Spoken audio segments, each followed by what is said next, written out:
पूर्व कांग्रेस मुख्य प्रवक्ता प्रेम कौशल ने कहा, सीज़फायर के निर्णय पर पीएम मोदी ने देश के गौरव को ठेस पहुंचाने का किया है काम। प्रदेश कांग्रेस पूर्व मुख्य प्रवक्ता प्रेम कौशल ने भारत पाक के बीच तनाव की परिस्थितियों को लेकर प्रधानमंत्री मोदी के फैसले को लेकर मलाल जताया है।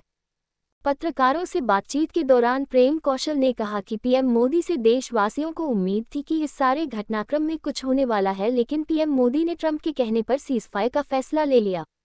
उन्होंने कहा कि आज एक मौका था जिसमें पाक को सबक सिखाया जा सकता था, लेकिन सीज़फायर की घोषणा के बाद देश ठगा महसूस करता रह गया। कौशल ने कहा कि सीज़फायर की संभावना तक नहीं थी। प्रेम कौशल ने कहा कि भाजपा के लोग कह रहे हैं कि नरेंद्र मोदी के कहने पर पाकिस्तानियों को घर में घुसकर मारा है, लेकिन इस सारे प्रकरण में भाजपा सरकार पाकिस्तान को अपने बराबर पर ले आए है। उन्होंने कहा कि ट्रंप के कहने पर भारत ने सीज़फायर का निर्णय लिया है, लेकिन जो ट्रंप के कहने पर देश के गौरव को ठेस पहुंचाने का काम पीएम मोदी ने किया है, जिससे देशवासी भी आहत है। उन्होंने कहा कि 14 सालों में भाजपा कहती थी कि देश को कहां से कहां पहुंचा दिया, लेकिन आज एक झटके में ही कायरतापूर्ण निर्णय लेकर भारत की आर्थिक छवि को धूमिल किया है और लोगों की भावनाओं पर ठेस पहुंचाई है। वहीं प्रेम कौशल ने कहा कि पाकिस्तान ने ड्रोन से हमला किया है, लेकिन पाक इसमें विफल रहा है। उन्होंने कहा कि पाकिस्तान पूरे विश्व में आतंकवादी देश के तौर पर घोषित है और पाकिस्तान के आर्मी चीफ की धमकियां भी धरी की धरी रह गई है। वहीं भारतीय सेना ने बया से प्रदर्शन करके देश की रक्षा की है, जिसके सेना बधाई की पात्र है। भाजपा के जो मकड़ झंडू कहूँगा उनको मैं ऐसे शब्दों का इस्तेमाल करता नहीं हूँ, मजबूरी में कर रहा हूँ।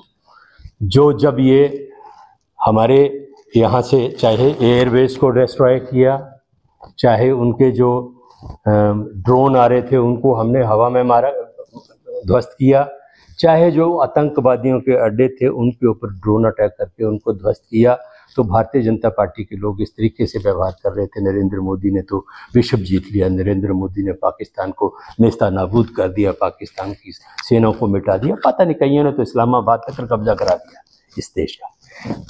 तो आज वो क्या कह रहे हैं? आज वो कह रहे हैं कि देखिए युद्ध होना कोई अच्छी बात है। अब वही लोग जो कह रहे थे कि ये समय है कि पाकिस्तान को खत्म कर दो, ध्वस्त कर दो, आज उनकी अगर आप सोशल मीडिया पे एक्टिविटी देखें, उनकी सोशल मीडिया के ऊपर पोस्ट देखें, तो उनकी स्थिति है जैसे वो कहते हैं खिसियानी बिल्ली खंबा नोचे, उस स्थिति में वो लोग पहुंचे।